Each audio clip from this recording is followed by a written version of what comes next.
Hello friends, Radhe Radhe, जय श्री कृष्णा। कैसे हैं आप सब? आई होप आप सब अच्छे होंगे, स्वस्थ होंगे।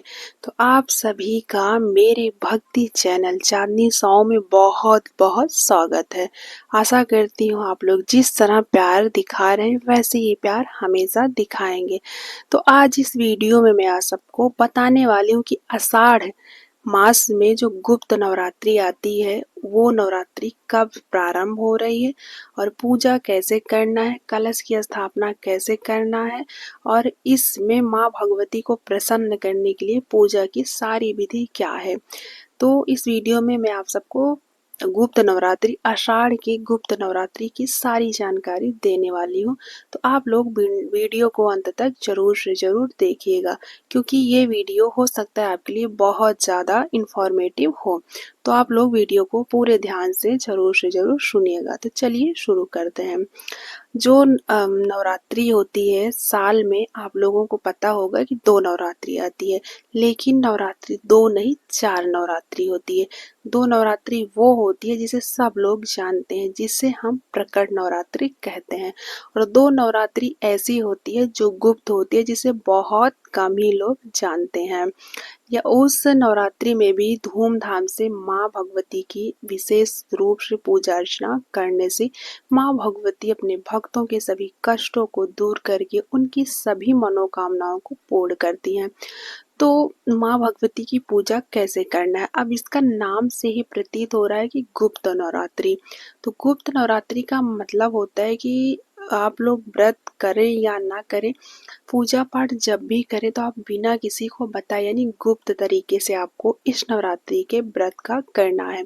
हमारी माँ शब्द ही अपने आप में बहुत ज़्यादा ही अच्छा होता है, और आपको पता है माँ भगवान के समान होती है, और माँ भगवती तो हमें सभी संसार के बच्चों की माँ है और हम उनके बच्चे हैं। तो माँ भगवती अपने बच्चों के लिए, वो जो लोग उन्हें माँ भगवती की विशेष रूप से पूजा अर्चना करते हैं, माँ भगवती उन पर अत्यंत ही प्रसन्न होती हैं और उनके सारे कष्टों को दूर करके उनकी सारी मनोकामनाओं को पूर्ण करती हैं।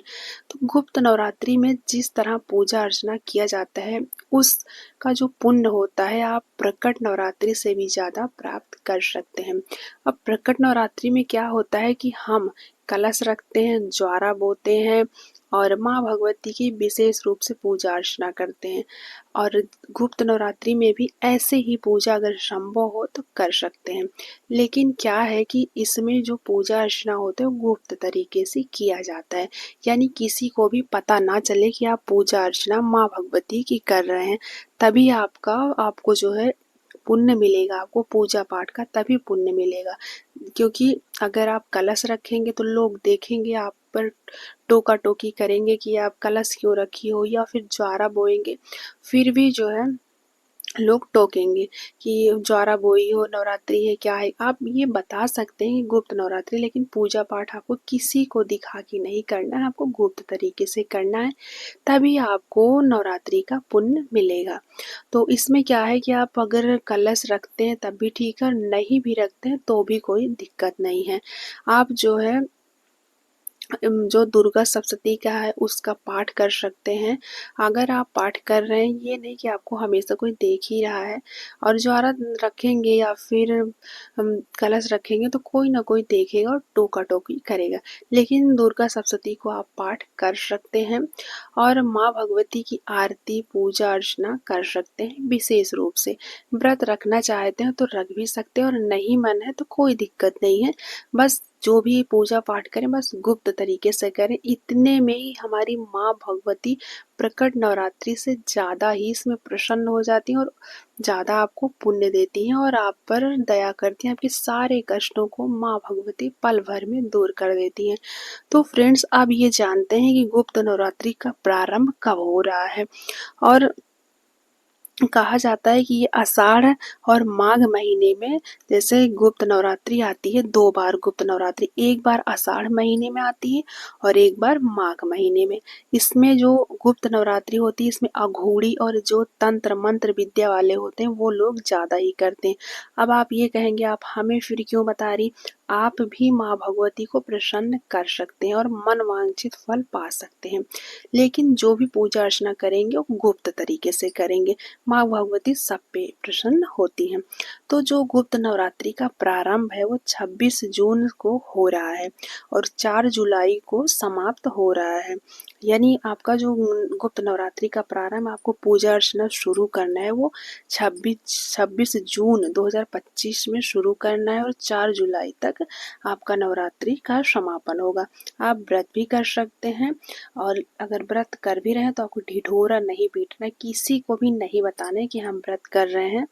आप चुपचाप आप व्रत को करिए, शांति से पूजा पाठ करिए, बिना किसी को दिखावा किए, बिना किसी को बताए हुए। तो गुप्त नवरात्रि में अगर आप कलश की स्थापना करना चाहते हैं तो कलश स्थापना का मुहूर्त भी जान लीजिए।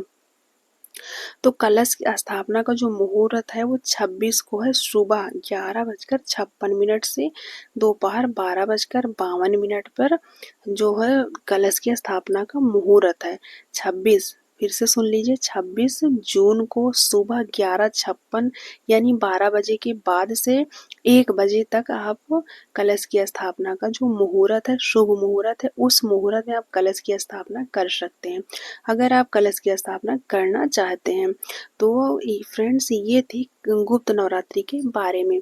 तो आषाढ़ का जो महीना होता है इसमें जो है ये आषाढ़ का महीना 12 जून से ही शुरू हो गया है और 10 जुलाई तक चलेगा। तो आपका जो गुप्त नवरात्रि है वो भी जो है 26 जुलाई से शुरू होगा और 26 जून से शुरू होगा, वो भी 4 जुलाई तक चलेगा। तो फ्रेंड्स इस गुप्त नवरात्रि में आप माँ भगवती की विशेष रूप से पूजा अर्चना कर सकते हैं और माँ भगवती पूजा अर्चना करके पुण्य को प्राप्त कर सकते हैं और माँ भगवती को प्रसन्न कर सकते हैं। तो अब आपको देखना है कि आपके घर की कंडीशन कैसे है, आप पूजा पाठ गुप्त तरीके से कर सकते हैं। अगर पॉसिबल है तो आप कलश रख लीजिए, ज्वारा भी बो दीजिए, पूजा अर्चना भी विधिवत करिए। अगर आपको कोई टोका टाकी करने वाला ना हो, चुपके से आप पूजा पाठ कर सकते हैं तो आप विधिवत करिए, उसमें कोई दिक्कत नहीं।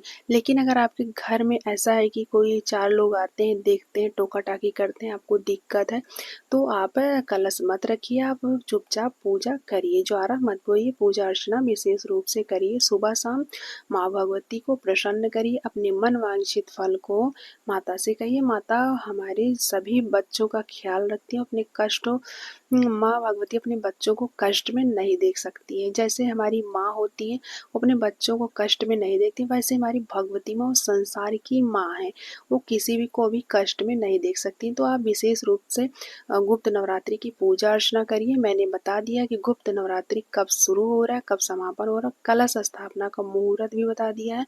तो आप सभी को आने वाली गुप्त नवरात्रि की अनंत और अनंत शुभकामनाएं। जय माता दी, राधे राधे।